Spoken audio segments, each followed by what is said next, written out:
Sir ఇద్దరు కలిసి వచ్చారు.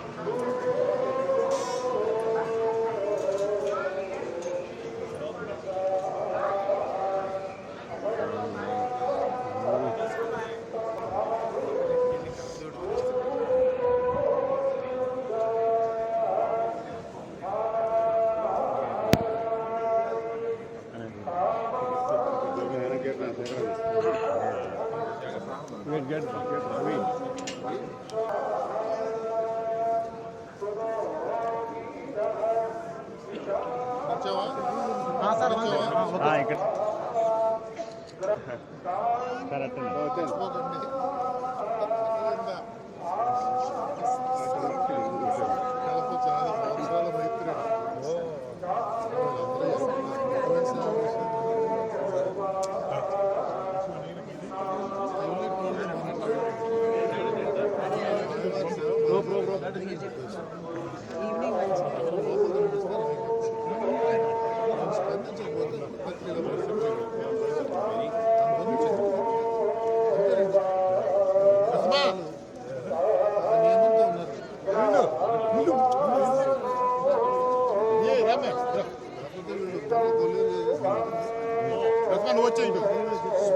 పురాణంలో వెంకటేశ్వరుడి గురించి చెప్తూ అది విగ్రహం కాదు, స్వేచ్ఛయా క్రీడతే తత్ర ఇచ్ఛారూపం విరాజిత.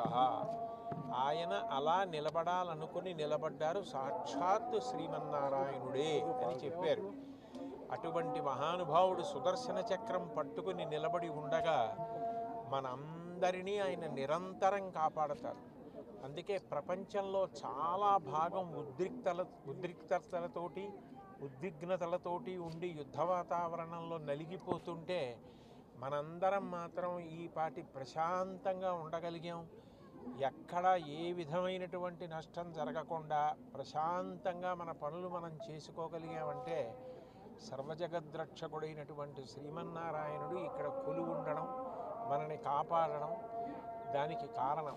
కాబట్టి మనం చెయ్యగలిగింది ఆయన యందు భక్తితో ఆయన చెప్పినట్లు బ్రతికి ధార్మికంగా ఉండడమే మనం చెయ్యగలిగినటువంటి కర్తవ్యం.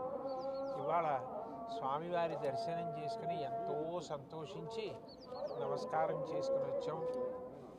ఒక లీల నేను ఊహించుకోలేదు. ఇవాళ నేను స్వామివారి నేత్ర దర్శనం చేయగలుగుతానని. చాలా చక్కని ఒక ఆనందమైన వారి యొక్క ఆ సౌందర్యాన్ని చూసి చాలా పులకించిపోయింది వాళ్ళ.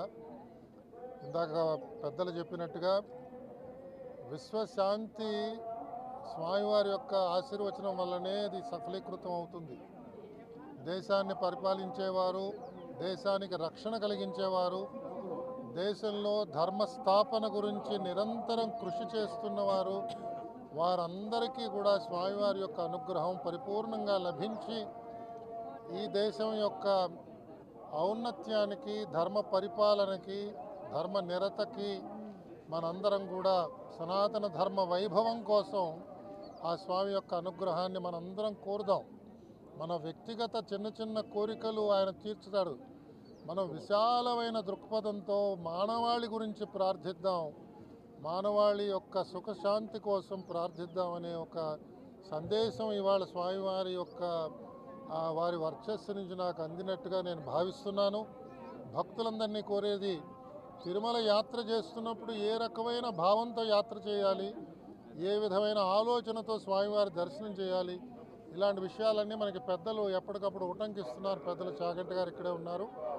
వారి భావాలన్నీ కూడా స్వామివారి యొక్క ఆశీర్వచనంగా మనం భావిద్దాం. స్వామివారు నిర్దేశించిన మార్గంలో అందరం కూడా నడుద్దాం. ఆ విధంగా మన జీవితాలని సఫలీకృతం చేసుకుందామని భక్తులందరినీ మరొకసారి కోరుతూ మీ దగ్గర సెలవు తీసుకుంటున్నాను. ఓం నమో వెంకటేశాయ.